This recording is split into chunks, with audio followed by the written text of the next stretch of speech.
TMC के गुंडों को कहकर जाता हूँ 29 तारीख को निकलना मत, वरना तकलीफ है। क्या सोचा है होम मिनिस्टर में? जुलूम चल रहा है, जुलूम। उल्टा लटका कर सीधा करने का काम। लोगों को तंग करना इसका काम है। जो हमसे टकराएगा वो चूर चूर हो जाएगा। अरे ममता दीदी, बंगाल में बाबरी मस्जिद बनाना चाहती है। बांग्ला को टारगेट किया है, हम दिल्ली को टारगेट करेंगे। 4 मई के बाद कोई भी बच नहीं पाएगा।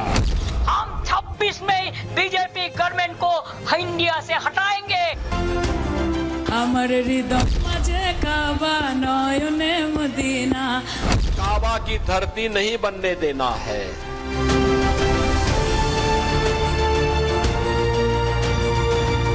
बीजेपी को मौका कौन दे रहा है? तृणमूल कांग्रेस दे रही है। इसका भी करारा जवाब आपको 4 मई को जरूर मिलेगा। तृणमूल कांग्रेस भी भ्रष्टाचार की रेस में कम नहीं है।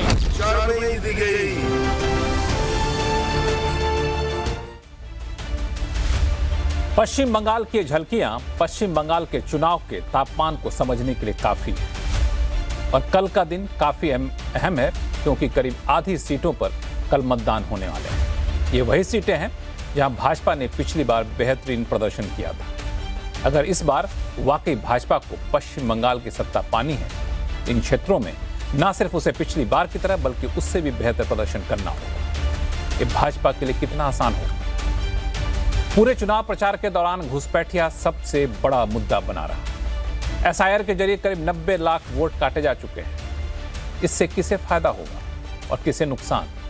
क्योंकि कहा यह जा रहा है कि एसआईआर का गणित भाजपा के साथ है और रसायन टीएमसी के साथ। लगातार 3 बार सत्ता में रह चुकी टीएमसी के लिए एंटी इनकम्बेंसी एक फैक्टर हो सकता है, लेकिन ये एंटी इनकम्बेंसी भाजपा का वोट बढ़ाने में कितना कामयाब होगा? और इन सब के बीच आखिर समय में महिला आरक्षण के नाम पर महिलाओं का मुद्दा चुनाव में भाजपा जोर शोर से उठा रही है, लेकिन ममता बनर्जी जैसे मजबूत नेता के सामने ये मुद्दा कितना रंग लाएगा? ऐसे कई सवाल हैं जिसे आज हम जानने की कोशिश करेंगे। नमस्कार, मैं हूं लक्ष्मण राय और इस कोशिश में हमारे साथ विशेष चर्चा में शामिल हो रहे हैं विशेष मेहमान, राजनीतिक विश्लेषक प्रोफेसर संगीत रागी, सत्य हिंदी के फाउंडर आशुतोष जी हैं, वरिष्ठ पत्रकार देवजानी चौबे हैं और राजनीतिक विश्लेषक कार्तिकेय बत्रा और वोट वाइब के इंडिया के फाउंडर अमिताभ तिवारी हैं। आप सभी मेहमानों का बहुत बहुत स्वागत हमारे शो में। शुरुआत में देवजानी चौबे जी आपसे करना चाहूँगा, क्योंकि आपने काफ़ी लंबे समय तक पश्चिम बंगाल की राजनीति को देखा है और पिछले 3 विधानसभा चुनाव में या फिर कहें कि 2 विधानसभा चुनाव में काफ़ी तेज़ी से वहाँ पे समीकरण बदले हैं।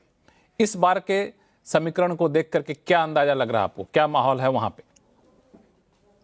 देखिए, 2011 में जब मैं चुनाव कवर कर रही थी तो बहुत स्ट्रॉन्ग तगड़ा एंटी इनकम्बेंसी जिसे कहा जाता है वो हमने देखा था, और जिससे भी हमने बात की आम वोटर से उसने यही कहा कि इस बार बदलाव चाहते हैं। लेकिन 2026 का जो चुनाव है, बंगाल में क्या एंटी इनकम्बेंसी वैसा ही तगड़ा है जो 2021 में था? 2011 में था? शायद नहीं। करप्शन है, भ्रष्टाचार हुए हैं इस सरकार के जमाने में, लेकिन शायद यहाँ के जो लोग हैं वो बहुत जल्दी बदलाव नहीं चाहते हैं। हमने लेफ्ट फ्रंट की सरकार यहाँ पे देखी है, लंबी पारी लेफ्ट फ्रंट सरकार ने यहाँ पे हमने उनके तरफ से देखा। ममता बनर्जी के खिलाफ गुस्सा है, आक्रोश है, लेकिन शायद उतना ज्यादा नहीं है कि सरकार बदल जाए। लेकिन ये जनता बदलाव नहीं चाहती है या फिर बदलाव करने का इकोसिस्टम वहाँ पे नहीं होता है? क्योंकि एंटी इनकम्बेंसी होने के बाद वो जो एंटी इनकम्बेंसी वाले वोटर हैं उनको बूथ तक पहुँचना, घर से निकाल कर ले जाना, ये एक बड़ा चैलेंज होता है। क्यों? देखिए, मैं आपको एक बात बता कि अगर हम इसके पहले का चुनाव प्रचार देखें तो जिस तरह से चुनाव प्रचार भाजपा कर रही थी बंगाल में, जिस तरह का स्लोगन बंगाल के लोगों ने देखा, जय श्री राम जैसा स्लोगन, ये बंगाल के लिए नया स्लोगन नहीं था। तो ये कुछ नया उनको सुनने के लिए मिला। लेकिन जिस तरह की election campaign BJP north India में कर सकती है वो बंगाल में नहीं कर सकती, और ये शायद बीजेपी को भी समझ में आ गई बात। और इसीलिए बीजेपी के जितने भी स्टार कैंपेनर्स हैं, अगर हम प्रधानमंत्री की बात करें, गृह मंत्री की बात करें, वो जब भी बंगाल आ रहे हैं, निर्मम सरकार कह रहे हैं, उनके स्लोगन में, उनकी बातों में भ्रष्टाचार की बातें आ रही हैं, उनके बातों में किस तरह से गुंडे यहाँ पे पैदा हुए हैं तृणमूल कांग्रेस के जमाने में, और वो सारा, जिस तरह से आप कह रहे थे कि सारे वोटिंग मशीनरी को वही कंट्रोल करते हैं, उस तरह की बातें आ रही हैं। लेकिन जो पर्सनल अटैक इसके पहले हमने देखा था ममता बनर्जी के खिलाफ, वो हमने नहीं देखा इस बार। और बिल्कुल बात यहाँ पे राजनीतिक मुद्दों पर हो रही है। एक बात जो आप कह रहे हैं कि शायद एंटी इनकम्बेंसी रहने के बावजूद वोटर जो है वो पहुंच नहीं पाता, लेकिन इस बार अगर आप चुनाव आयोग जिस तरह से यहाँ पे काम कर रही है, आज की अगर हम बात करें तो आज दोपहर को कलकत्ता में एक पॉश इलाके में हाई राइज बिल्डिंग है, वहां पे फोर्सेस के लोगों ने जाकर कहा है कि आप जितनी भी बड़ी बिल्डिंग्स हैं, आप किसी भी रिलेटिव को अपने घर पे नहीं रख सकते चुनाव के दौरान। यहाँ पे जो हम जानते हैं कि जब चुनाव के पहले जितनी भी शराब की दुकानें हैं उन्हें बंद कर दी जाती है। कलकत्ता में 29 को चुनाव है, लेकिन उसके बहुत पहले से ही यहाँ पे शराब की दुकानों को भी बंद कर दिया गया है, जबकि चुनाव आयोग की तरफ से बयान आया है कि हमने ऐसा कुछ कहा नहीं था, अब हम छानबीन करेंगे इसके बारे में। तो चुनाव आयोग के तरफ से पूरी तरीके से जो वोटिंग प्रक्रिया है उसे स्मूथली कराई जा सके, फेयरली कराई जा सके, इसकी बारे में कोशिश की जा रही है। इस बार हमने बंगाल में 2026 के चुनाव में जिस भारी संख्या में हमने फोर्सेस को देखा है, इसके पहले हमने इतने भारी मात्रा में फोर्सेस को नहीं देखा। लेकिन क्या लोग चाहते हैं बीजेपी की तरफ झुकना, या ममता बनर्जी के खिलाफ जितने भी आरोप हैं वो सिर्फ रीजनल मीडिया में नहीं बल्कि नेशनल मीडिया में भी इनकी चर्चाएं हुई है। अगर हम बंगाल की बात कहें, जो आरजीकर का मामला सामने आया, जब हमने देखा बलात्कार के मामले को लेकर पूरा बंगाल सड़कों पे उतरा, उस वक्त भी लोग कहीं ना कहीं चाह रहे थे कि सीबीआई इंक्वायरी हो, केंद्र सरकार अगर चाहे तो इस तरह के स्टेप ले सकती है, लेकिन वो हुआ नहीं। तो कहीं ना कहीं जो युवा पीढ़ी है उसे नौकरी चाहिए, क्योंकि ममता बनर्जी की सरकार जब बंगाल में बनी थी 2011 में, तो नौकरी एक बहुत बड़ा मुद्दा था, क्योंकि सिंगुर में उस वक्त टाटा नैनो की फैक्ट्री बनी थी और ममता बनर्जी ने ही उसके खिलाफ आंदोलन किया और टाटा को वहां से जाना पड़ा।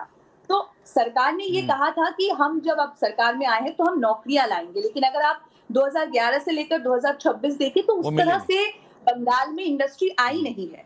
तो युवा पीढ़ी जो है वो भी है, युवा पीढ़ी चाहती है कि अगर यहाँ पे सरकार बीजेपी की बनती है तो शायद यहाँ पे हमें नौकरियां मिले। लेकिन यहाँ पे अगर हम 2011 का चुनाव देखें तो बुद्धदेव भट्टाचार्य को रिप्लेस करने के लिए ममता बनर्जी थी, जिसे हम स्ट्रीट फाइटर कहते हैं। लगातार 2008 से लेकर 11 तक वो लगातार आंदोलन करती रही, लेकिन क्या शुभेंदु अधिकारी वो चेहरा बन पाए हैं जो ममता बनर्जी को रिप्लेस कर पाएंगे?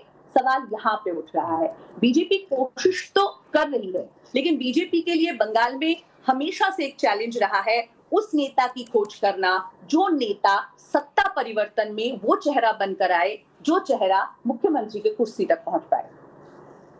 हालांकि कई राज्यों में ऐसा रहा है कि चेहरा नहीं होने के बावजूद भाजपा ने अच्छा प्रदर्शन किया है। संगीत रागे सर, मैं आपके पास आऊंगा, लेकिन एक सवाल मैं आशुतोष जी आपसे लेना चाहूंगा। आपके हिसाब से इस बार सबसे बड़ा फैक्टर कौन सा है जो निर्णायक भूमिका निभाने वाला? जो देवयानी कह रही थी कि रोजगार, एंटी इनकम्बेंसी, ये सारी चीजें हैं, या फिर आखिर तक, शुरू से लेकर आखिर तक बिहार से जो मुद्दा उठकर चला था, बिहार चुनाव से पहले एसआईआर का मुद्दा, वो आखिर तक जमा रहा और अभी भी छाया हुआ है, ये मुद्दा सबसे ज्यादा प्रभावशाली रहने वाला है? देखिए लक्ष्मण जी, इस चुनाव में जो सबसे बड़ा मुद्दा है वह चुनाव आयोग की भूमिका। 27 लाख वोटर का भविष्य निश्चित नहीं है, एसआईआर अभी तक कंप्लीट नहीं है और फिर भी वहां चुनाव हो रहे हैं। लोकतंत्र का इससे बड़ा मजाक हो नहीं सकता, क्योंकि हमारा लोकतंत्र इस पे टिका हुआ है कि एक भी वोटर जो है वोट देने के अधिकार से वंचित नहीं होना चाहिए। यहां 27 लाख वोटरों का सवाल है, पहली बात तो ये है। फिर अचानक चुनाव के कुछ दिन पहले 7 लाख नए वोटर जुड़ जाते हैं, जिसके बारे में किसी को कोई जानकारी नहीं, कौन है, कहां से है, कैसे जुड़े हुए हैं। उसके अलावा अगर आप देखेंगे, पिछली बार सिर्फ 850 कंपनियां सीएपीडी की उनको लागू किया था, इस बार 2550 कंपनी सीआरपीएफ की वहां लगाई गई है, यानी तकरीबन 2 लाख लोग, 2 लाख जवान, मामूली संख्या नहीं होती है। शाम 6 बजे से लेके सुबह 6 बजे तक आप मोटरसाइकिल से नहीं चल सकते हैं। अब ये, और पीछे पिलियन भी नहीं बिठा सकते हैं। आईपैक जो दरअसल ममता बनर्जी का पूरा चुनाव देख रहा था, उसके यहां छापे पड़ जाते हैं और चुनाव के कुछ दिन पहले उसको अरेस्ट कर लिया जाता है और उनके जो कर्मचारी हैं वो मारे डर के अब उन्होंने काम करना भी बंद कर दिया है। ममता बनर्जी का जो प्रस्तावक है उसके यहां आईटी के छापे पड़ जाते हैं कुछ दिन पहले। और जिस स्तर का ट्रांसफर हुआ है, चीफ सेक्रेटरी बदला गया, होम सेक्रेटरी बदला गया, डीजीपी बदला गया, पुलिस कमिश्नर बदला गया और तकरीबन 450 पौने 500 वरिष्ठ अधिकारियों को बदला गया, तबादला उनका किया गया। प्रधानमंत्री जी संसद के अंदर वुमेन रिजर्वेशन बिल आता है चुनाव के 3 दिन पहले, पोलिंग के 4 दिन पहले, और राष्ट्र के नाम संबोधन होता है। तो इसका एक ही अर्थ है कि बंगाल के अंदर कुछ ऐसा प्रयोग हो रहा है जो आने वाले दिनों में भारत के लोकतंत्र को डिफाइन करेगा और यह तय करेगा कि ये सारे प्रयोग महज एक संयोग है या इसके पीछे कुछ और है। मेरा कहना बहुत स्पष्ट है, आज की तारीख में जो सवाल सबसे बड़ा यह है कि क्या आप बिना वोटर लिस्ट को कंप्लीट किए इस देश के अंदर किसी भी जगह म्युनिसिपल का हो या लोकसभा का चुनाव हो, क्या करा सकते हैं? और क्या ये कॉन्स्टिट्यूशनली जस्टिफाइड है? हाँ, आशुतोष सर, ये एसआईआर वाला जो मुद्दा आप कह रहे हैं, ये मुद्दा आपको याद होगा कि बिहार चुनाव से पहले भी, बिहार चुनाव के दौरान भी काफी जोर शोर से उठा था, लेकिन उस तरीके से जनता ने उसको बहुत स्वीकारा नहीं और वोट अपने हिसाब से दिया। ये फैक्टर बहुत यहाँ पे काम आया नहीं। लेकिन यहाँ पे ये मुद्दा कितना काम आएगा, संगीत रागी जी, ये सवाल इसलिए महत्वपूर्ण उठता है क्योंकि अंदर खाने से गणित जोड़ करके भाजपा वाले ये बता रहे हैं कि दर्जनों सीटें ऐसी हैं जहाँ पे जितने वोट कटे वो हमारे जीत के मार्जिन के बराबर है, उससे ज्यादा क्या है, तो उन सब सीटों पर हमारा जीतना लगभग तय है। इस आधार पर माना जा रहा है कि भाजपा के पक्ष में जाएगा एसआईआर, वोट काटने का मुद्दा। दूसरी तरफ ममता बनर्जी इसको अलग तरीके से भुना रही है। लक्ष्मण जी, आशुतोष मेरे बड़े प्रिय मित्र हैं। उम्मीद थी कि वो बंगाल के चुनाव में क्या मुद्दे हैं उस पर वो बात करेंगे, लेकिन उन्होंने एक ढंग से राजनीतिक भाषण दे दिया। वो टीएमसी के बड़ा करीबी लगता है कि वो टीएमसी के लिए भाषण कर रहे थे, इस प्रकार का आया। एनीवे, उनका ये अधिकार है पूरी तरीके से बात करने का। मैं उनके जरा सिलसिलेवार ढंग से उनकी बातों पर टिप्पणी करना चाहता हूँ। जो 27 लाख वोटों जिनके बारे में अभी तक निर्णय नहीं हुआ है, वो करवाने की जिम्मेदारी किसकी थी? चुनाव आयोग की जिम्मेदारी थी। और ये चुनाव आयोग ने इस काम को आज से 4 महीना पहले हाथ में लिया था। आड़े कौन आया? जो अधिकारी उनको चाहिए थे वो ममता बनर्जी उस स्तर के अधिकारी नहीं दे रहे थे। नतीजा यह है कि जिन अधिकारियों को चुनाव आयोग रखना चाहती थी उस पर बवाल मचा और बाद में मामला सुप्रीम कोर्ट में गया और सुप्रीम कोर्ट ने पहली बार जुडिशियल ऑफिसर्स को नियुक्त किया। ऐसा क्यों ऐसा करना पड़ा? क्योंकि पश्चिम बंगाल के अंदर पुलिस एडमिनिस्ट्रेशन और पूरा एडमिनिस्ट्रेशन ये वामपंथी राजनीति की देन है। दोनों पार्टी और एडमिनिस्ट्रेशन दोनों एक साथ मर्ज कर जाते हैं। इसलिए तटस्थता बरतने के लिए इस प्रकार का निर्णय लिया गया है। दूसरी बात आप देखेंगे कि पिछली बार 750 कंपनियां लगाई गई थी। आप 7 चुनावों में 7 करीब जो था सेगमेंट ये में चुनाव किया गया था, 7 चरणों में चुनाव था। आप उसको मल्टीप्लाई कर दें तो वही एक जगह का जो बटालियंस था वो दूसरे जगह जाता था, दूसरा बटालियन तीसरे जगह से जाता था। तो उस अंक गणित को ध्यान में रखें तो उस समय तो 5000 के आसपास बटालियन नियुक्त किया गया था 7 चरणों में। तो ये भी मुझे लगता है कि ये तर्क थोड़ा सा ठीक नहीं बैठता है। तीसरी बात, आखिर ऐसी व्यवस्था क्यों करनी पड़ी चुनाव के अंदर? बंगाल एक अपवाद है जहां पर चुनाव पोस्ट पोल वायलेंस इस प्रकार का हो कि लोगों को भाग करके आसाम जाना पड़े, लोगों को भाग करके जो है वो कहीं आपने ऐसा देखा है क्या कि जिसने भारतीय जनता पार्टी को चुनाव में वोट कर दिया हो उसको घसीट करके पंचायत में लाया गया हो, उसको मारा पीटा गया हो और बताया गया हो उसके घर पर बम फोड़ दिया गया हो? कहीं ऐसा देखने में नहीं आया। हम बिहार की राजनीति को बिहार के 80 के दशक में देखते थे, जब चुनाव पर बम फोड़ दिया जाता था, चुनाव पोलिंग बूथ पर बम फोड़ता था और लोग बड़े गर्व से कहते थे कि अरे क्या यहाँ पे कोई तेल बिक रहा है क्या, वो राशन का तेल बिक रहा है क्या, चीनी बिक रही है क्या, भागो भागो भागो। और पूरा बूथ जो है 2-4 लोग मिल करके मार करके ठप्पा मार करके बैलेट बॉक्स बंद हो जाता था और प्रिजाइडिंग ऑफिसर को चिकन मटन खिला करके वहां से रफा दफा कर दिया जाता था। दरअसल गुंडों की संस्कृति, जिस गुंडों की संस्कृति और साइंटिफिक रीगिंग की संस्कृति वामपंथ ने पश्चिम बंगाल में लाया, मैं बार बार कहता हूं, सेन ब्रदर्स को मैं बार बार याद करता हूं। डर की संस्कृति क्या होती है ये आपके दर्शकों को जानना चाहिए। सेन ब्रदर्स कांग्रेस के वर्कर्स थे, सीपीएम के गुंडों ने उसे मारा क्योंकि वो कांग्रेस को सपोर्ट कर रहे, मारने के बाद उनके खून में चावल पकाया और चावल पका करके उनकी जिंदा मां को खिलाया, ताकि इतना टेरर फैले कि कोई वोट देने से पहले 5 बार सोचे। आप यदि बिहार चले जाइए, उत्तर प्रदेश चले जाइए, मध्य प्रदेश चले जाइए, कहीं वाकई ऐसी हिंसा नहीं होती है। आखिर बंगाल में ही क्यों ऐसा टेरर है? उत्तर प्रदेश में भी तो होना चाहिए था, मध्य प्रदेश में भी होना चाहिए था, एक समय बिहार में हुआ करता था, नहीं हुआ था।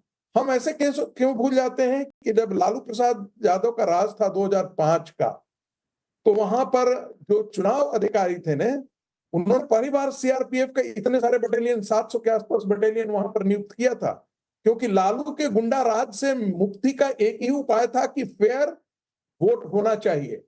ममता बनर्जी के साथ जो लोग खड़े हैं, मुझे बहुत दुख के साथ कहना पड़ता है, क्या वो लोकतंत्र के साथ खड़े होते हैं?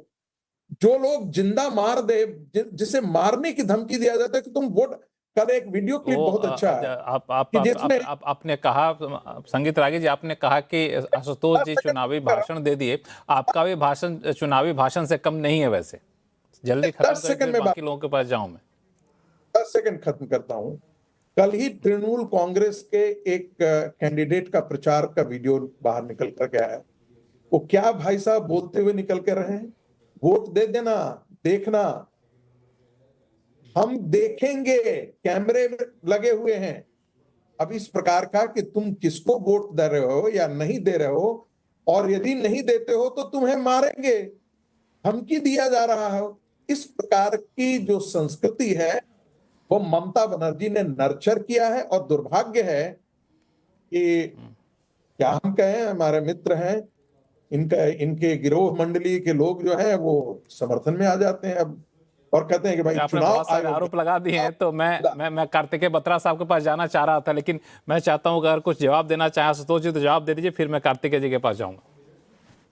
नहीं, मैं राजनीति में भाषण तो मैं देता था जब आम आदमी पार्टी में था, अब तो मैं राजनीतिक विशेषज्ञ के तौर पे बात कर रहा हूं। आप दोनों लोग मैंने एक बड़ा बुनियादी सवाल, मैं बीच में दखल देना नहीं चाहता हूं। नहीं, मैं एक बुनियादी सवाल मैंने उठाया, उस पे लगता है कि इस पे चर्चा होनी चाहिए कि आजादी के बाद पहली बार ऐसा मैं देख रहा हूं, कम से कम मेरी अपनी जानकारी में है, कि जब 27 लाख वोटर का वोटिंग राइट्स क्वेश्चनेबल है, वोटर लिस्ट कंप्लीट नहीं है, तो क्यों यह चुनाव हो रहा है? और इस पर सुप्रीम कोर्ट के जस्टिस जयमला बागची का बयान यह है कि आपने खुद नियम बनाया था कि 2002 में जिनके नाम वोटर लिस्ट में होंगे उनके नामों को लेकर किसी तरीके का क्वेश्चन मार्क नहीं होगा, आपने उस नियम को क्यों बदला? फिर उन्होंने यह भी कहा कि इस बात की पॉसिबिलिटी से इनकार नहीं किया जा सकता कि अगर कहीं वोटर की जीत का मार्जिन और हार का मार्जिन उस इलाके में अगर वोटर डिलीशन से अगर कम हुआ तो फिर क्या होगा। जो मुख्य चुनाव आयुक्त पूर्व ओपी रावत, उन्होंने भी कहा कि ये ऐसी स्थिति पैदा हो सकती है जिसमें 30 से 40 कॉन्स्टिट्यूएंसी ऐसी हो सकती है जहां मार्जिन ऑफ विक्ट्री और लॉस वो वहां पर जो वोटर डिलीशन हुआ उससे कम हुआ, तो फिर हर वो आदमी हाईकोर्ट जाके उस चुनाव को नल एंड वॉइड करवा सकता। This can lead to a constitutional crisis. हाँ, बिल्कुल ये गणित जो है, ये गणित भाजपा वाले बता भी रहे हैं लोगों को। संगीत रागे जी संक्षिप्त रखिएगा, फिर कार्तिकेय जी बहुत देर से सुन रहे हैं, उनके पास जाना हो। मैं आशुतोष की बात से सहमत हूं, और मेरे तो इच्छा यही थी कि प्रेसिडेंशियल रूल वहां पर लागू होना चाहिए, और प्रेसिडेंशियल रूल तब तक लागू रहना चाहिए जब तक कि पूरा का पूरा सफाई नहीं हो जाए एसआईआर के को लेकर के। एक एक वोटर जो जेन्युइन वोटर है रहे, बांग्लादेशी वोटर चाहे वो 5 पीढ़ी से वहां रह रहा हो, तो सारे वोट डिलीट होने चाहिए, चाहे वो जिस भी कारण से हो, वो सारे वोट डिलीट होने चाहिए। जो मर गए हैं वोटर, वो भी तो आकर के वोट दिया करते थे आशुतोष जी पश्चिम बंगाल में। साइंटिफिक रिव्यू का ऐसे ही थोड़े होता है। बोलपुर कॉन्स्टिट्यूएंसी जहां से सोमनाथ दादा लड़ते थे, वहां पर वोट ज्यादा पड़ जाती थी जितने वोटर नहीं होते थे। तो ये भी उदाहरण सीपीएम ने बंगाल में दिया है। ममता बनर्जी उसी का तो अनुसरण कर करके जीती आई है। तो मैं तो खुद मानता हूं, मैं बाकियों से अलग, लेकिन इस बार वो अनुसरण कर पाएंगे कि नहीं ममता बनर्जी, एक बड़ा चैलेंज हुआ। कार्तिकेय बत्रा, सॉरी मैं आपके पास लेट से आ रहा हूं। अभी आपने देखा जो हमारे पैनलिस्ट थे उनके बीच की बातचीत से लग रहा है कि ये मुद्दा सबसे ज्यादा छाया रहेगा पश्चिम बंगाल के चुनाव में। लेकिन ये मुद्दा छाया रहेगा या छाया हुआ है तो किसके फायदे में जा रहा है? लक्ष्मण जी, सबसे पहली बात दुर्भाग्य है कि बंगाल एक समय पर जो सबसे समृद्ध राज्यों में था भारत के, आज की तारीख में काफी पिछड़ गया है।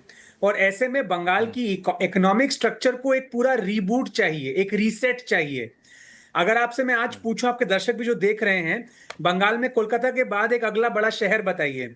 शायद दार्जिलिंग सिलीगुड़ी के बाद कोई नाम भी नहीं बता पाएगा कोई ऐसा बड़ा शहर। आसनसोल, दुर्गापुर, लेकिन अब वो चमक नहीं रही जो एक समय पे हुआ करती थी। इतना बड़ा राज्य, भारत में ऐसे कई सारे राज्य हैं। जी माफ कीजिएगा, भारत में ऐसे कई सारे राज्य हैं जहां पर राजधानी के अलावा बाकी कुछ दिखता नहीं है किसी को।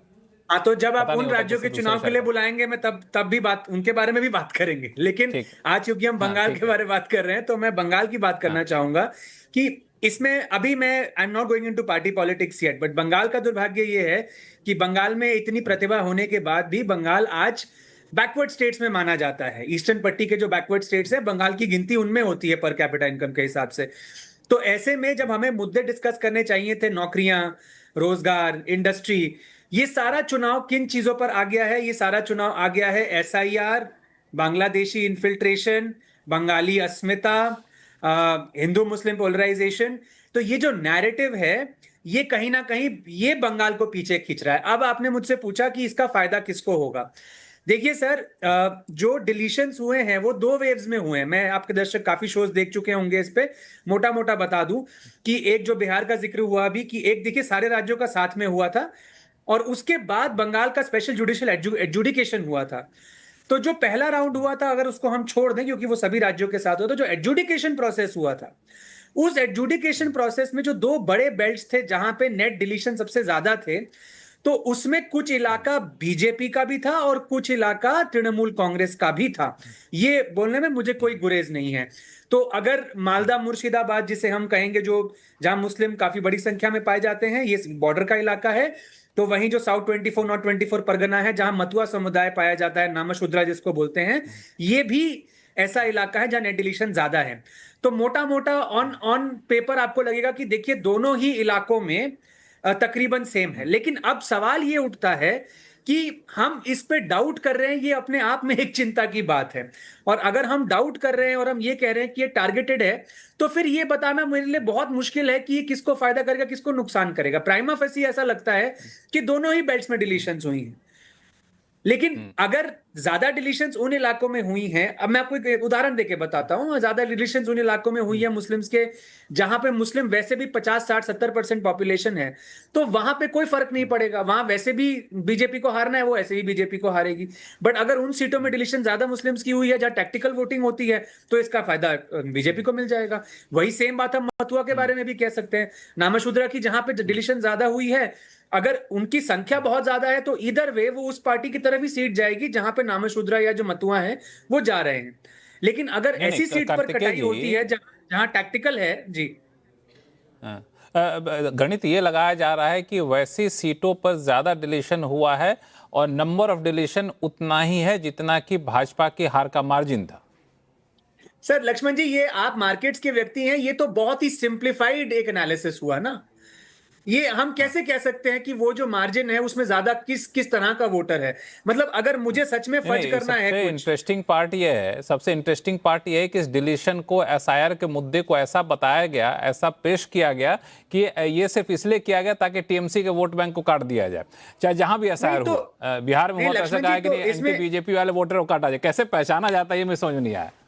मैं आपको बताता हूं, एक बहुत बड़ा फर्क है बंगाल और बिहार के डिलीशन डेटा में। अगर आप देखिए कि अलग अलग स्टेजेस पे कितने डिलीशन वोट हुए, बिहार में पहले स्टेज के बाद जो डिलीशंस थे वो नेट डिलीशन थे, मतलब वो नेगेटिव था। वो एसआईआर से लेकर जो ड्राफ्ट पहला आया तो उसमें बिहार में तकरीबन 8.3% लोग कटे, लेकिन जब फाइनल रोल आया तो उसमें एडिशंस हुए, जो एपेलेंट प्रोसेस था, तो बिहार में नेट अंत में 2.5% का इजाफा हुआ। बंगाल और गोवा दो ऐसे राज्य हैं जहां जब पहले स्टेज के बाद घटाई हुई, उसके बाद भी जब फाइनल स्टेज आया तब भी वो नेट में नेगेटिव ही था। तो जिस तरीके का नैरेटिव आ रहा है, जिस तरीके की बातें हो रही हैं, जिस तरह का डेटा हम देख रहे हैं और जिस तरह का ज्योग्राफिकल स्प्रेड है उस वोट बेस का, ऐसा मतलब कोई भी ये कह सकता है देखकर प्राइमा फेसाई कि ये टारगेटेड लग रहा है। लेकिन मैं ये कह रहा हूं, दो बातें मैं कह रहा हूं कि अगर आप स्पेशल डिस्ट्रीब्यूशन उसका देखेंगे, आप पाएंगे कि दूसरी बीजेपी की भी बेल्ट है, लेकिन साथ ही साथ ये भी सफिशिएंट नहीं है। आपको एनालाइज करना पड़ेगा कि वो कौन सी सीटें हैं जहां पे मतुआ या मुस्लिम, अगर इनको हम कोर वोट बैंक मान ले बीजेपी और तृणमूल का, किस स्थिति में वो टैक्टिकल ज्यादा है और किस सीट पे वो ऐसी स्थिति में है जहां वो मेजॉरिटी वोटर हैं। तो उनके डिलीशन से फर्क ही नहीं पड़ना चाहिए अगर वो मेजॉरिटी वोटर है, और जहां टैक्टिकल वोटर हैं वहां उनके कटने से फर्क पड़ेगा। वो बीजेपी को पड़ेगा, तृणमूल को पड़ेगा, इसके लिए तो और डेटा आपको क्रंच करना पड़ेगा।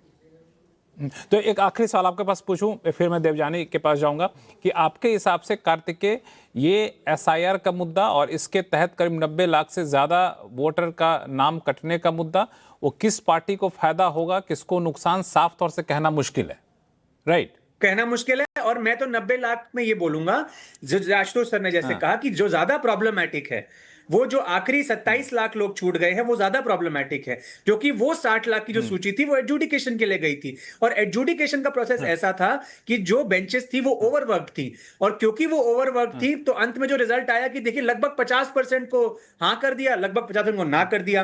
फिर सुप्रीम कोर्ट ने कहा कि देखिए 23 अप्रैल को चुनाव है, 2 दिन पहले तक जो क्लियर हो जाएंगे उनको आप वोट देने का दीजिए, आप अनुमति दीजिए। आज मैं पढ़ रहा हूं कि सप्लीमेंट्री लिस्ट आई है, उसमें जो ये नया प्रोसेस बना है उसमें कुछ 5 या 600 लोगों की असेसमेंट हुई है और तकरीबन 140 लोगों का एडिशन हुआ है। ये तो मतलब मजाक है बेसिकली। तो आप देखिए कि जिस तरीके से प्रक्रियाएं चली हैं, तो कोई भी व्यक्ति जो समझता है थोड़ा सा लॉ प्रोसीजर, वो बोलेगा कि ये इतनी त्रुटियां कैसे आ रही हैं कि पहले जज कुछ बोलते हैं, फिर इलेक्शन कमीशन कुछ बोलता है, फिर जज कुछ बोलते हैं। यहां तक मैं भी कह रहा हूं कि ये ऐसा स्पेक्टिकल नहीं होना चाहिए था। लेकिन क्या हम ये कह सकते हैं कि इसका नुकसान बीजेपी को होगा या तृणमूल को होगा?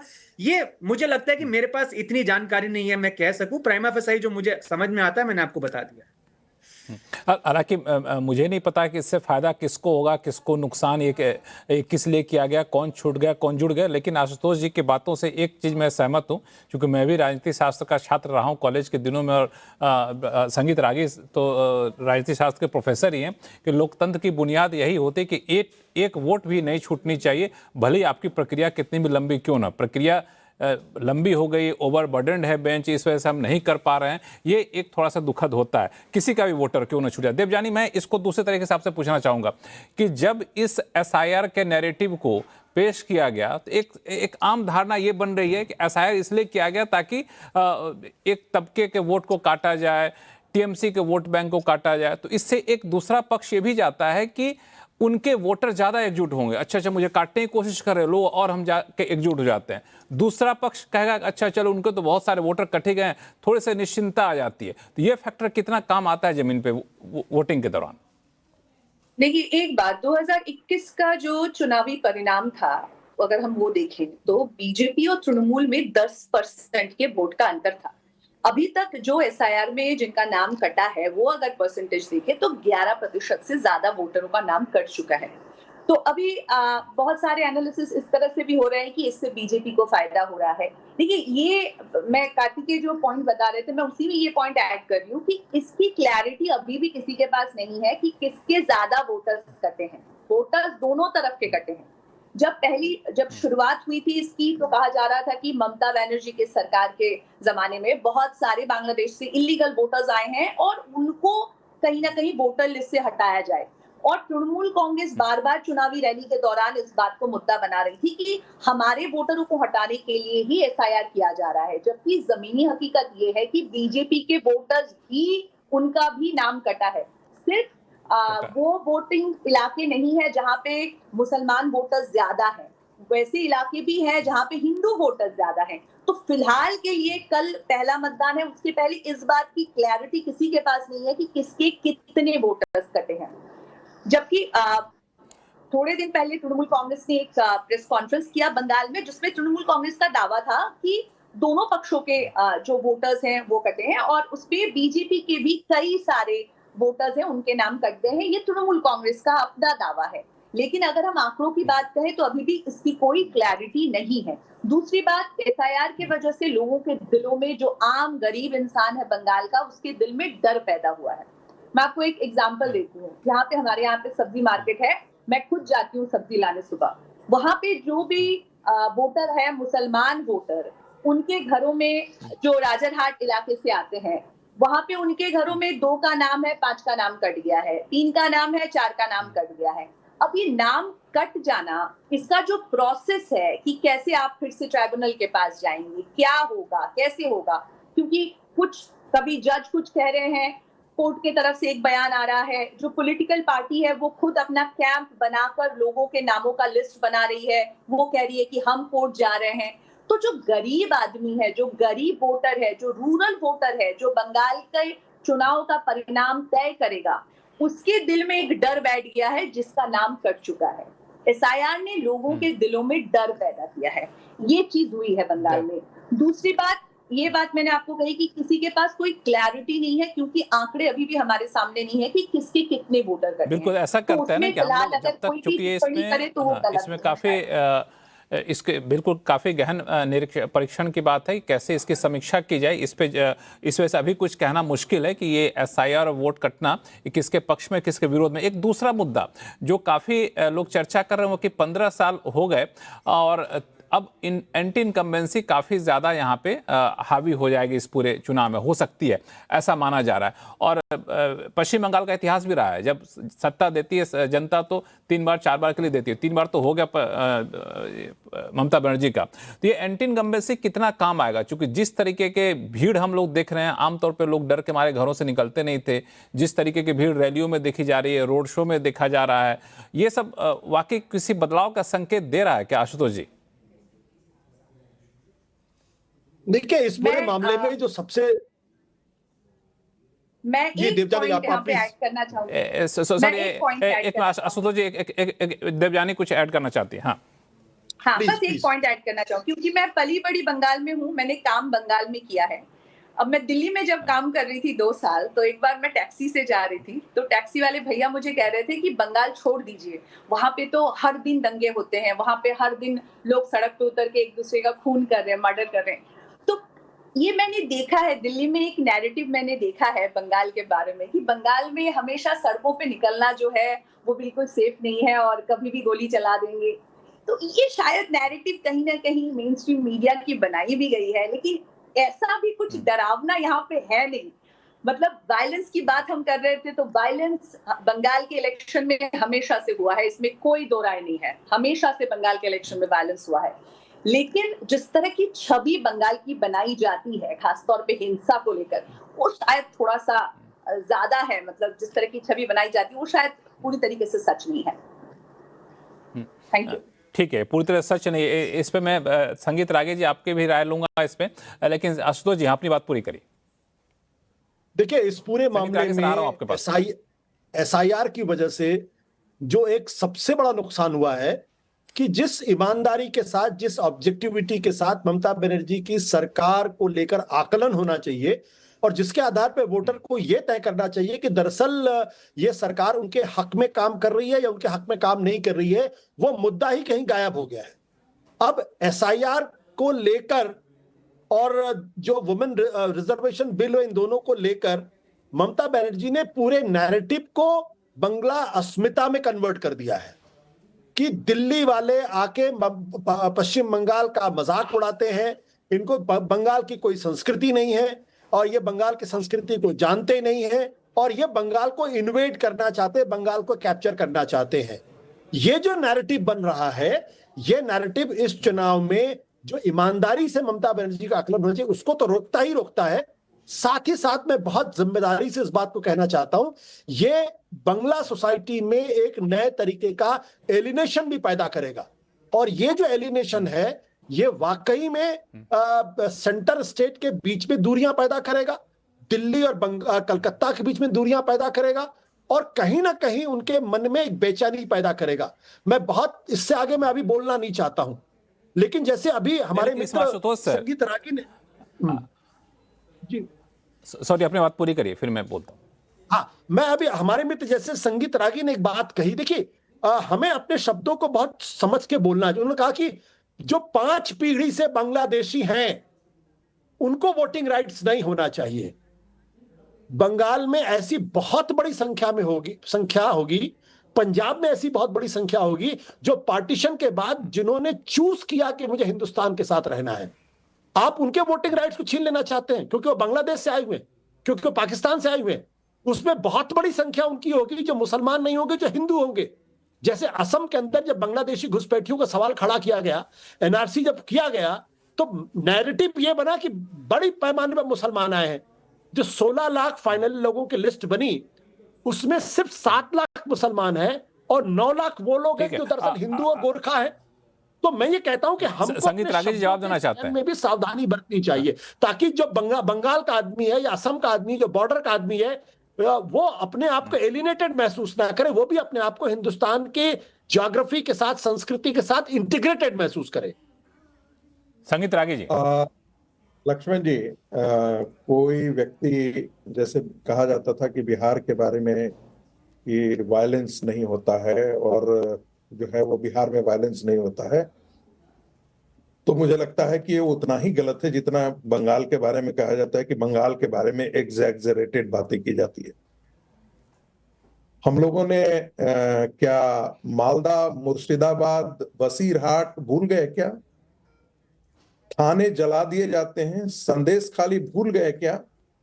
किस प्रकार से गुंडागर्दी हम किसी को नहीं ये करते हैं। एक आईबी के डायरेक्टर थे राजेश्वर, उनका एक रिपोर्ट है, बहुत अच्छा रिपोर्ट है, वो 1998 में आया था। पश्चिम बंगाल के सीमावर्ती जिले से जितने हिंदू थे औने पौने दाम पर अपनी जमीन जायदाद बेच करके भाग आए थे। ये पश्चिम बंगाल के राज्यपाल की रिपोर्ट है और वो दुर्भाग्य से या सौभाग्य से वो भारतीय जनता पार्टी के अपॉइंटेड नहीं थे। टीवी राजेश्वर उनका नाम था और बैक टू बैक देश नेशनल प्रतिष्ठित अंग्रेजी डेली में उन्होंने लेख लिखा था। बाद में मैंने भी टेलीग्राफ में लिखा था इस चीज पर कि मैं 1998 की बात करता हूं। तो ये जो बांग्लादेशी मुसलमान जो आ करके और पूरा वहां से पश्चिम बंगाल के हिंदुओं को सीमावर्ती हिस्से से खदेड़ करके बाहर फेंके, उसमें एक बहुत अच्छी बात यह थी कि पश्चिम बंगाल के मुसलमानों ने उनके लिए व्यवस्था की। किस बात की व्यवस्था की? वोटर आईडी कार्ड की। उस समय तो आधार कार्ड था नहीं, राशन कार्ड की। क्यों? उनको लगता है कि हमारी न्यूमेरिकल डेमोग्राफी यदि बढ़ती है तो हमारी पॉलिटिकल स्ट्रेंथ बढ़ जाता है। तो ये बातें मत कीजिए कि जो हम फलना बाजार में गए या अमुक बाजार में गए उनको मन में डर था। डर होना ही चाहिए, ये पता करना चाहिए कि वो कहां से आकर गए, क्योंकि कलकत्ता से जो बांग्लादेश बॉर्डर तक जो सड़क जाती है वो भी हमारे आकर के बंगाल के लोग आकर के बताते हैं कि चारों ओर से दोनों साइड रोहिंग्या आकर के बस गए हैं और उनको हटाने की हिम्मत नहीं है। वो उनके कार्डर के तौर पे काम कर रहे हैं ममता बनर्जी के। कार्तिकेय में आ रहा हूं, ये भी चाहिए। एक दूसरी बात जो आशुतोष बोल रहे थे, मैं तो बार बार कर रहा हूं कि भाई SIR हुआ था, कहीं प्रॉब्लम नहीं हुआ है, सिर्फ बंगाल में ही प्रॉब्लम होता है। क्यों ऐसा होता है भाई? क्यों बंगाल को ही इस रूप में आप प्रोजेक्ट करते हैं कि वहां उसके साथ गलती हो रही थी? हम तो कह रहे हैं कि कायदे से वहां पर राष्ट्रपति शासन लागू होना चाहिए था। और आज जो लोग बात करते हैं हर वोट की एक कीमत होती है, हर वोट इक्वल अधिकार, हर व्यक्ति इक्वल अधिकार है। यही लोग कहते हैं जब बात हो जाती है कि महिला आरक्षण होना चाहिए, तो कहते हैं अरे आप तो साउथ को आप डिस्क्रिमिनेट कर रहे हैं, जो नॉर्थ का भारी पड़ जाएगा। तो क्यों भाई, तो ये हो जाना चाहिए, इस प्रिंसिपल को लागू कर देना चाहिए कि नॉर्थ इंडिया में जो 5 वोटर हैं उसके बराबर 1 वोटर का अधिकार होना चाहिए, तमिलनाडु को होना चाहिए और केरला को। ये राजनीति दोनों बातें संगीत रागे जी, दोनों बातें संगीत रागे जी सही अपनी अपनी जगह पे, लेकिन दोनों को कोरिलेट करना मुझे पता नहीं, थोड़ा सा लग रहा है कि इलॉजिकल है। एक सेकंड, यही तर्क आशुतोष 2 दिन पहले टेलीविजन चैनल पर यही आशुतोष ये कर रहे थे। हाँ, मैं मानता हूं कि बिल्कुल बंगाल में ममता बनर्जी का आकलन उनके गवर्नेंस के आधार पर किया जाना चाहिए। तो क्या ये आकलन नहीं करना चाहिए कि एक वो गुंडों के पक्ष में आकर के धरना प्रदर्शन करने चली जाती है? ये क्या कोई एक मुख्यमंत्री का चरित्र होता है क्या ये भूल गए लोग कि कलकत्ता के कमिश्नर को लेकर के जो है वो मुख्यमंत्री सड़क पर आ जाती है, तू तड़ाके करके कहती है कि सुप्रीम कोर्ट ने काफी तल्ख टिप्पणी भी की कि ईडी के छापे के दौरान आप सुप्रीम को कैसे दखल वहां पे दे सकते हैं। एक मिनट सर, हाँ, आशुतोष जी और कार्तिकेय दोनों जवाब देना चाहते हैं। छोटा छोटा जवाब रखिएगा, ब्रेक पे जाना है मुझे। 1 मिनट 45 सेकंड का। आशुतोष साहब, देखिए अभी जो बात अभी संगीत रागी जी कह रहे हैं, बंगाल को इतनी प्रॉब्लम क्या है? अंग्रेजों का शासन तो बहुत अच्छा चल रहा था इस देश के अंदर। सबसे पहले बगावत की चिंगारी तो बंगाल से उठी, तो बंगाल को क्यों प्रॉब्लम है? ये जो तर्क है ना कि बंगाल को लेकर तस्वीर को जो अलग करने की कोशिश में, राष्ट्रवाद की ज्वाला सबसे पहले बंगाल से उठी, विद्रोह की ज्वाला अंग्रेजों के खिलाफ सबसे पहले बंगाल से उठी। तो बंगाल अगर आज जग रहा है, अगर वो उसको लग रहा है कि उसके साथ एक मिनट अगर उसको लग रहा है उसके साथ अन्याय हो रहा है और अगर उसका प्रतिरोध कर रहा है और कॉन्स्टिट्यूशनल तरीके से उसका प्रतिरोध कर रहा है, तो मुझे लगता है उसका स्वागत करनी चाहिए। एक मिनट संगीत। दूसरी बात, संगीत रागी जी, आपको शायद राकेश कुमार सिंह का नाम याद नहीं है। 56 केसेस उसके ऊपर है, अभी वो उसको बेल मिली है और भारतीय जनता पार्टी ने उस गुंडे को, तथाकथित गुंडे को टिकट दे दिया है। तो जरा दोनों तरफ देख लिया करिए थोड़ा सा। राकेश कुमार सिंह का नाम याद करिए, कोलकाता पोर्ट से उनको टिकट मिला है। 56 केसेस बेल पर भी छूटे हैं और हिस्ट्री शीटर है। कार्तिकेय, मैं तो रागी साहब से अग्री करते हुए ये कह रहा था कि जो ये कह रहे हैं वो उससे कोई भी वेल मीनिंग हिंदुस्तानी डिसएग्री नहीं करेगा कि अगर कोई घुसपैठ हुआ है तो आखिरी व्यक्ति तक को निकाल देना चाहिए ऑन द रिकॉर्ड। सवाल यह है किस तरीके से उस प्रक्रिया को करना है, उसका समय क्या है। आप चुनाव से कुछ महीने पहले प्रक्रिया शुरू करके पूरी चुनाव की प्रक्रिया को खटास में डाल देंगे तो वो प्रक्रिया का जो क्रेडिबिलिटी है वो अपने आप कम हो जाएगा। 2024 के लोकसभा में जब बीजेपी को रिवर्सल हुआ उसके बाद 1.5 साल था ये पूरी प्रक्रिया करने के लिए। तो मुझे समझ नहीं आता कि इलेक्शन कमीशन की जो टाइमिंग है, जो पूरी प्रक्रिया को करने का एक तरीका है, अगर हम उस पर सवाल नहीं उठा रहे तो फिर मैं इस बात से अग्री नहीं कर सकता। मैं उस ऑब्जेक्टिव से अग्री करता हूं। मुझे लगता है आशुतोष जी भी यही कह रहे हैं कि वो ऑब्जेक्टिव गलत नहीं है, लेकिन जिस तरीके से ये हो रहा है कि पहले इलेक्शन कमीशन लिस्ट निकालता है, फिर सुप्रीम कोर्ट को इंटरवीन करना पड़ता है, फिर एडजुडिकेशन होता है, फिर कच्चा पक्का एडजुडिकेशन होता है, फिर सुप्रीम कोर्ट को इंटरवीन करना पड़ता है। आप बताइए, इलेक्शन तो हमारा सबसे फुल प्रूफ सिस्टम था भारत का। इस पूरे प्रोसेस में अगर इतने स्टेप्स बैक एंड फोर्थ होगा तो वो जो एक विश्वास था लोगों का वो तो डगमगाएगा। एट द सेम टाइम वो ऑब्जेक्टिव पूरा करना है। तो इसका सिंपल जवाब है कि जिस तरीके से किया गया और जिस टाइमिंग से किया गया, चाहे वो बिहार हो चाहे वो बंगाल हो, वो गलत था। संगीत रागी जी कुछ जोड़ना चाहते हैं? 15 सेकंड, मुझे ब्रेक पे जाना हुआ हर हाल में। संगीत रागी जी, देखिए, बंगाल का SIR प्रक्रिया जो है वो 6 महीने पहले शुरू किया गया था और सबको पता है। 2 बातें मैं जिक्र करना चाहता हूं। जो कह रहे थे कि आसाम के अंदर 9 लाख मिला, उनका आशुतोष को बता देना चाहता हूं कि जो भी बांग्लादेशी मुसलमान वहां पर घुसपैठ करके आए वो उत्तर प्रदेश से लेकर के महाराष्ट्र तक डिस्पर्स करके आए। 1997 में अरुण शौरी ने एक पुस्तक लिखी और बांग्लादेशी पत्रकार के हवाले से कहा कि 7 लाख NCR रीजन में बांग्लादेशी घुसपैठिए आकर के रह रहे हैं। 1997 की मैं बात कर रहा हूं। सेकुलर एजेंडा उनकी पुस्तक का नाम है, वॉइस ऑफ इंडिया से पब्लिश है, आप जाकर के पढ़ लीजिएगा। मैं अलग सी बात नहीं कर रहा हूं। दूसरी बात, 4 महीना पहले उसकी शुरू किया है।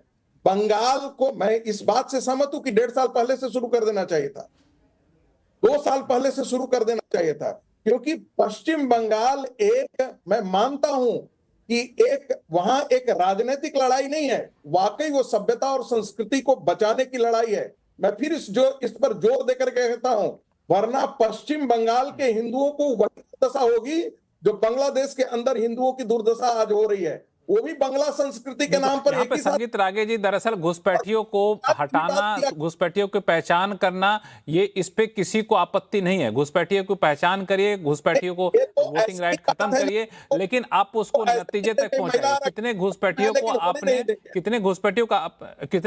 को आपने अब तक निकाला देश से, इसका कोई आंकड़ा हो तो निकाल कर रखिएगा। असम में भी घुसपैठिए निकाले गए, उसमें से चेक करिए कितने लोगों को देश से हटाया गया, इसका आंकड़ा निकालिएगा। छोटा सा ब्रेक लेते हैं, ब्रेक के बाद आता हूं फिर से।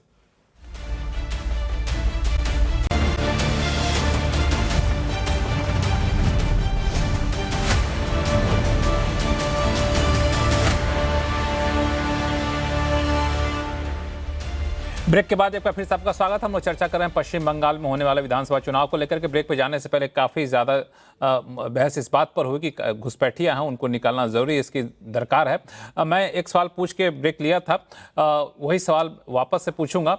संगीत रागे जी, आपके पास आता हूँ, लेकिन देवजानी आपसे, कि घुसपैठियों का मुद्दा काफ़ी लंबे समय से चला रहा, आपने कहीं देखा है क्या ग्राउंड पर घुसपैठियों को निकाल के बाहर किया गया? लक्ष्मण, मैं आपके सवाल का जवाब दूंगी, लेकिन पहले संगीत रागे जी को मुझे 2 चीजें कहनी है।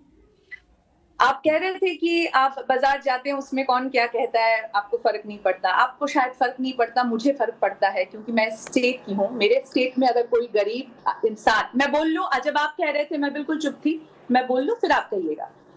मुझे फर्क पड़ता है, क्योंकि अगर कोई भी गरीब आदमी यहाँ पे किसी डर से अफेक्टेड होता है तो मुझे फर्क पड़ता है, और मुझे लगता है हर इंसान को फर्क पड़ना चाहिए, क्योंकि मामला किसी राज्य का नहीं है, मामला एक देश का है। आपको जानकारी जरूर होगी कि जब SIR का प्रोसेस शुरू किया गया और इतनी जल्दी में जब ये प्रोसेस खत्म करने के लिए कहा गया, तो कितने लोगों की जानें गई, कितने लोगों ने बंगाल में आत्महत्या की। जो यहाँ पे BLO जिन्हें नियुक्त किया गया, जो अफसर काम कर रहे थे, उन लोगों की मौतें हुई। परिवार की तरफ से दावा किया गया कि वर्क प्रेशर की वजह से उन्होंने आत्महत्या की है। कुछ लोगों की मौतें दिल के दौरे पड़ने से हुई। परिवार का दावा है कि उनके पास सारे डॉक्यूमेंट्स नहीं थे, तो उन्होंने बहुत ज्यादा परेशान थे, डरे हुए थे, इसके वजह से मौतें हुई। लेकिन मौतें तो हुई हैं। अब किसकी किस वजह से मौतें हुई है, ये बात की बात है, लेकिन परिवार ने दावा किया है कि SIR के प्रोसेस की वजह से हुआ है। बंगाल में इस तरह की मौत की खबरें एक के बाद एक बाहर आई। रीजनल मीडिया में इसकी चर्चा हुई, नेशनल मीडिया में, मेन स्ट्रीम के मीडिया में इसकी चर्चा होनी चाहिए थी। दूसरी बात, ये प्रोसेस बहुत पहले अगर शुरू किया जा सकता था तो शायद इस तरह की अफरा तफरी का माहौल नहीं होता। और मैं आपको अगर बता दूं, सिर्फ मुसलमान नहीं, जो हिंदू कम्युनिटी के लोग हैं, जो ईसाई कम्युनिटी के लोग हैं, जो सिख कम्युनिटी के लोग हैं, वो भी डरे हुए हैं कि क्योंकि जो गरीब आदमी होता है, यहाँ पे जो पढ़े लिखे लोग हैं, उनके पास ही क्लैरिटी नहीं है। गरीब आदमी के पास क्लैरिटी कहाँ से होगी? कौन बताएगा उसे कि किसके पास जाना है और क्या करना है? इतने सारे वोटरों का नाम वोटर लिस्ट से चला गया, उनके दिल में, उनके जहन में ये डर है, क्योंकि क्लैरिटी नहीं है, तो उनको ये भी लग रहा है कि शायद उन्हें देश से निकाल दिया जाए। और ये जो इलीगल इंफिल्ट्रेशन की बात हो रही है, तो उसमें अगर ममता बनर्जी की सरकार जुड़ी हुई है, तो कहीं ना कहीं केंद्र सरकार के लोगों को भी पता था कि ये बहुत दिनों से चल रहा है, उसको रोका नहीं गया। अब सिर्फ SIR करके सब कुछ इसका हल निकल जाएगा, ऐसा शायद होगा नहीं। इसके वजह से परेशानी किससे हो रही है? जो आम इंसान है यहाँ का, वो परेशान हो रहा है। आप वायलेंस की बात कर रहे हैं, वायलेंस सिर्फ बंगाल में नहीं होता, मणिपुर जल रहा है, यूपी में अगर कुछ होता है, बिहार में अगर कुछ होता है, वायलेंस हर जगह होता है। मैं ये कहने की कोशिश कर रही हूं कि बंगाल में वायलेंस नहीं है, ऐसा नहीं है, लेकिन बंगाल को जिस तरह से मेन स्ट्रीम में दिखाया जाता है, शायद जो भी पत्रकार बाहर दूसरे राज्यों में रहते हैं, उनको शायद एक बार बंगाल आना चाहिए, ये भी जानने के लिए कि बंगाल में जमीनी हकीकत क्या है। अभी बहुत सारे पत्रकार गए हुए हैं वैसे देवजानी जी वहां पे बंगाल में चुनाव कवरेज को लेकर के। संगीत रागे जी जवाब दीजिए। लक्ष्मण जी, 2 बातें। मणिपुर की तुलना पश्चिम बंगाल की हिंसा से करने के बाद कुछ बताने के लिए नहीं रह जाता है। कि आपकी मैंने वो समझ बात नहीं क्या है। कही, मैंने कहा आप हिंसा की बात कर रहे हैं, मैंने कहा आप हिंसा की बात कर रहे हैं, तो हिंसा और बहुत सारे स्टेट पे हो रहा है। सिर्फ बंगाल, आप जिस तरह से बंगाल की तुलना, मैं आपको एक बात कहती हूँ, मैं किसी पॉलिटिकल पार्टी के ओपिनियन रखने के लिए नहीं आई हूँ। मेरा कोई ना ममता बनर्जी का ओपिनियन ना लेफ्ट का है ना बीजेपी का है। मैं ग्राउंड पे काम करती थी, मैं ग्राउंड का जो एक्सपीरियंस है वो आपको बता रही थी। ठीक है देवजानी, अब सुनते हैं। तो आशुतोष भी यही कहते हैं कि वो इंडिपेंडेंट पत्रकार हैं और वो किसी पार्टी के लिए नहीं बोलते हैं। तो हम ऐसे पत्रकारों को बहुत अच्छी तरीके से जानते हैं। 50 साल से मैं कम से कम दिल्ली यूनिवर्सिटी में 20 साल पत्रकारिता को पढ़ाया भी है, तो मुझे इतनी जानकारी है कि क्या निष्पक्षता होती है और क्या सापेक्षता होती है। दूसरी बात, दूसरे मुद्दे पर आ जाते हैं। अब मैं जाकर के कहूं कि एक एग्जाम्पल लेकर के हर को गरीब के लिए दर्द होगा, लेकिन क्या आपके पोलिंग एजेंट्स किस लिए होते हैं? आपकी पार्टी वर्कर्स किस लिए होते हैं? उनका काम ही यही एजुकेट करना होता है ना, उनके लिए काम करना होता है ना। इसीलिए तो आपके लोग होते हैं। बीएलओ किस लिए, बीएलए किस लिए थे? इसी के लिए असिस्ट करने के लिए होते हैं ना। पार्टी वर्कर्स किस लिए होते हैं? इसी चीज को असिस्ट करने के लिए होते हैं ना। आपके गलत तरीके से वोट बनाने के समय तो आप बड़े एक्टिव हो जाते हैं, और जब ये होता है उनको असिस्ट करने की बात होती है, अरे वो गरीब लोग कैसे करें। दूसरा एग्जाम्पल मैं दे देता हूं। मैं कहीं जाऊं और मैं कहूं कि मैं इस बाजार में गया था और मैंने पाया सारे के सारे बांग्लादेशी घुसपैठिए हैं, वे सारे के सारे बांग्लादेशी मुसलमान हैं, तो इससे तो तर्क नहीं हो जाता है ना। हम अपना एक इंडिविजुअल एग्जाम्पल उठा करके और पूरे नेशनल नैरेटिव बेस पर हम सब हैं। मुझे लगता है इसमें कोई तर्क नहीं है। वो कोई मुझे नहीं लगता है कि इस प्रकार को तर्क जो है वो नेशनल मीडिया पर बोलनी भी चाहिए। महत्वपूर्ण बात यह है का चुनाव इस बात पर निर्भर करता है, मुस्लिम पोलराइजेशन हमेशा होता है वहां पे। पिछली बार भी 90% वोट किया था। क्यों वोट करता था? क्या वो सुरक्षा पर वोट करते हैं? वो क्या डेवलपमेंट पर वोट करते हैं? शिक्षा के लिए मुसलमान आंदोलन करता है, वो दीन के लिए लड़ता है, वो दीन के नाम पर काम करता है। ये गलतफहमी लोगों को आप मत समझाइए, और कम से कम मुझे तो मत समझाइए। मुझे इस्लाम की जानकारी है, उसके इस्लाम के इतिहास की जानकारी है और उसके पॉलिटिकल पैटर्न की जानकारी है। वहां महत्वपूर्ण है कि क्या हिंदू। ठीक है सर, अब शो का समय हमारा खत्म हो रहा है, इसलिए छोटा समय में आशुतोष और कार्तिक के दोनों को जाता हूँ। आशुतोष जी, छोटा जवाब। नहीं लक्ष्मण जी, मैं तो आज डर गया हूं, क्योंकि अभी हमारे मित्र संगीत रागी ने कहा कि भारतीय जनता पार्टी जो है वो सभ्यता और संस्कृति बचाने की लड़ाई लड़ रही है। तब तो भगवान ही मालिक है फिर तो। मैं बिल्कुल कह रहा हूं, वरना पश्चिम बंगाल के हिंदुओं को आने वाले दिनों में वही दुर्दशा होगी जो कश्मीर के हिंदुओं की हुई थी। वो भी इसको ऐसे ही करते थे। बाहर जाकर के मालदा, वसीरहाट, ये समय में जाकर के देख लें, कोई बताए तो सही कि उनकी हालत क्या है। वसीरहाट के अंदर थाने जला दिए जाते हैं। बहुत डरे हुए लग रहे हैं संगीत रागी जी, इतने खौफजदा होना ठीक नहीं। आप बहुत डरे हुए लगते हैं, थोड़ा तो हिम्मत रखिए, हम आपके साथ हैं। हम ये इस कार्तिकेय जी, ऐसे फीलिंग है क्या ग्राउंड पे? कार्तिकेय वाली पीढ़ियां क्या करेंगी? सुरक्षित रहेंगी या नहीं रहेंगी? इस्लामिस्ट फोर्स है। ममता बनर्जी का राइट हैंड कार्तिकेय भाई, इनको रोकिए। आने वाले संगीत जी, शो का समय खत्म होने वाला है, मुझे कार्तिकेय जी के से कमेंट लेना होगा। कार्तिकेय जी बोलता है पश्चिम बंगाल के अंदर। ठीक है कार्तिकेय, ऐसा है क्या माहौल? देखिए, इस बार संगीत, मैं लक्ष्मण जी जमीन पे नहीं जा पाया, लेकिन मैं ये कहूंगा एक ऑब्जेक्टिव तरीके से इसको देखते हैं। क्या संगीत रागी जी जो मुद्दा उठा रहे हैं वो गलत है? मुझे नहीं लगता वो गलत है, लेकिन क्या उसको इम्प्लीमेंट करने का ये सबसे सही तरीका है? अगर ये एक सिक्योरिटी कंसर्न है, एक लॉ एंड ऑर्डर कंसर्न है, तो उसको डील करने के लिए क्या आप अपने इलेक्टोरल प्रोसेस की इंटेग्रिटी को डिनाई कर देंगे? क्या आप ये करेंगे कि देखिए, आपका बर्डन अपने आप को वोटर प्रूफ करने का आप पर है, एक ऐसे राज्य में जहां बहुत गरीब अशिक्षित लोग हैं, और एक ऐसे देश में रादर जहां पे कागज के नाम पर अगर किसी को अपनी दिहाड़ी देनी पड़ जाए तो वो शायद व्यक्ति जाएगा ही नहीं सर्टिफाई करने के लिए। तो मैं संगीत रागी जी के प्रोसेस संगीत रागी जी से मुद्दे से सहमत है, प्रक्रिया से थोड़ी सी आपकी असहमति। एक सवाल मेरे मन में था, क्योंकि शो का समय यहाँ पे खत्म हो रहा है। सॉरी संगीत जी, बोलिए। बांग्लादेशी घुसपैठियों को बचाने के लिए कांग्रेस पार्टी ने लाई थी। ये सुप्रीम कोर्ट का ऑब्जर्वेशन है कि IMDT एक्ट का सहारा दिया जाए तो आप क्यों नहीं निकाल पाए अब तक? को बाहर नहीं किया जा सकता है। और कांग्रेस पार्टी ने IMDT एक्ट लाई है ताकि बांग्लादेशी घुसपैठियों को बचाया जा सके।